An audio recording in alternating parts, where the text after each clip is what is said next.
Good evening, everyone. Our topic and devotions for tonight is from the book of Revelations, chapter 21, verse 1 to 5.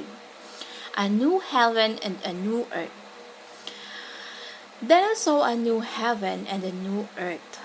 For the first heaven and the first earth had passed away, and there was no longer any sea. I saw the holy city, the new Jerusalem, coming down out of heaven from God, prepared as a bride beautifully dressed for her husband. And I heard a loud voice from the throne saying, "Look, God's dwelling place is now among the people, and he will dwell with them. They will be his people, and God himself will be with them and be their God. He will wipe every tear from their eyes. There will be no more death, or mourning, or crying, or pain, for the old order of things has passed away.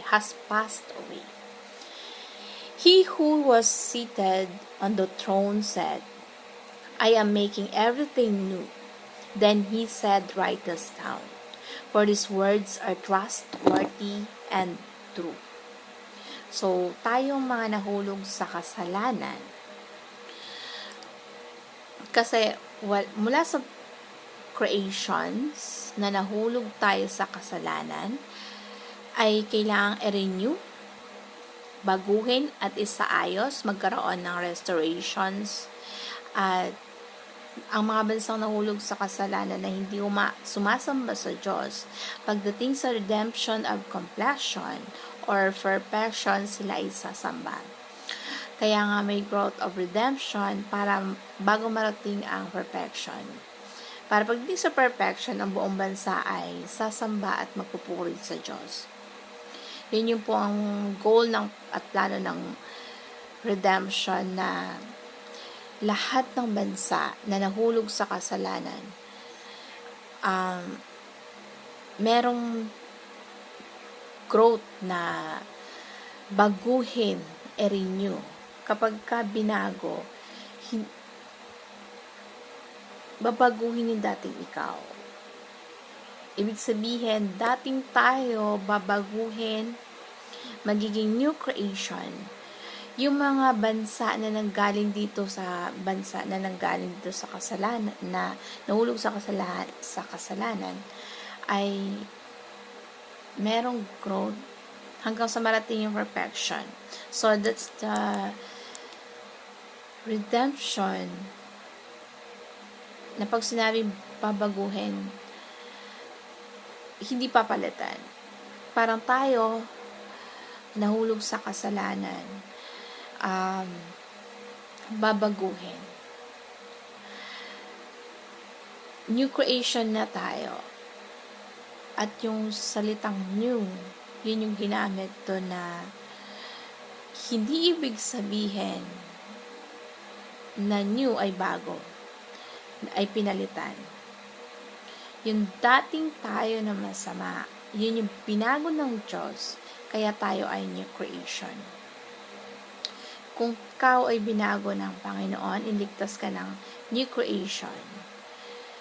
Katulad dun sa 2 Corinthians chapter 5 verse 17, na therefore if anyone is in Christ, he is a new creation.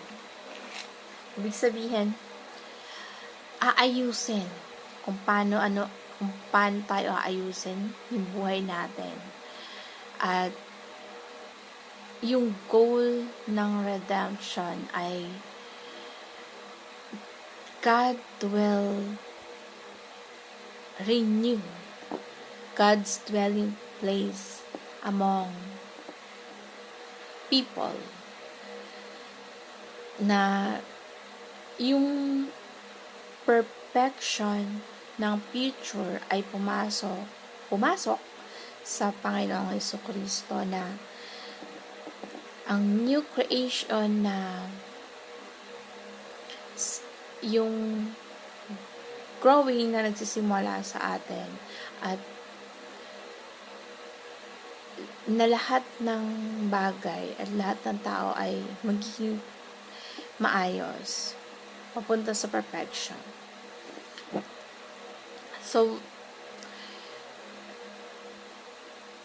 sa perfect world, ay kasama natin ang Diyos. Kasi si Jesus Christ, yung totoong tabernacle na tabernacle for all of us na nasa atin yung dahil sa pamamagitan ni Jesus Christ, He is with us, and yung kapangyarihan niya ay mananahan sa atin. Nagsimula na yung presensya niya na mapalago at ang buong bansa ay maging mananampalataya at magpupuri sa Kanya. Sumapas sa ilalim ng Kanyang kapangyarihan. So, pupunasan ng Diyos ang bawat luha sa kanilang mata. Mawawala na yung kamatayan at kabalisahan, yung mga bagay na lumilipas. Na lahat yan ay magiging bago. Kumbaga, hindi papalitan pero magiging maayos. Babaguhin ang lahat ng mawala yung kasalanan natin, huhugasan, pupunasan, at mawawala ang kamatayan, pagtatangis, at yung mga paghihirap natin. Kasi, dapat yung puso natin, ituon natin for the eternity. Na ngayon pa lang, maranasan na natin yung blessings ng future. Yung pagkakaroon ng kaayusan patungo sa perfection. Kung ang future natin ay mamumuhay tayo ng tinubos na ngayon pa lang pwede na nating ipamuhay yung perfect world, yung future natin dito sa perfect world. Kasi ngayon pa lang kailangan na nating i-practice at ipamuhay yon. Live a redeemed life now for preparation para sa patungo sa perfection, redemption of completion, na magkaroon tayo ng buhay na bago at alisin yung mga kasi tinubos na tayo ng Diyos sa mga kasalanan natin. So, maging bago tayo na magkaroon tayo ng preparation sa paglilingkod sa Diyos. Para sa sumailalim tayo sa Kanya kapangyarihan at magkaroon ng panibagong buhay.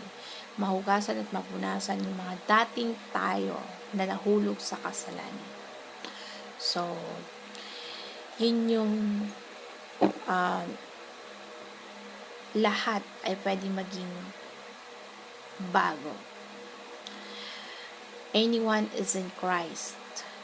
He is a new creation. Walang posible na baguhin tayo ng Diyos para sa ating ikabubuti at para sa